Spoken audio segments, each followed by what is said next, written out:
Do you fancy yourself a DIYer? Start saving energy and money with a few quick fixes around the house.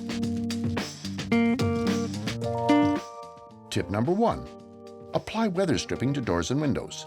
Weather stripping fills the gaps between your doors and windows, making sure warm air stays in and cold air stays out. Tip number 2. Winterproof your windows. Using something as simple as plastic shrink film on your windows in winter can help reduce heat loss and save you money. Tip number 3.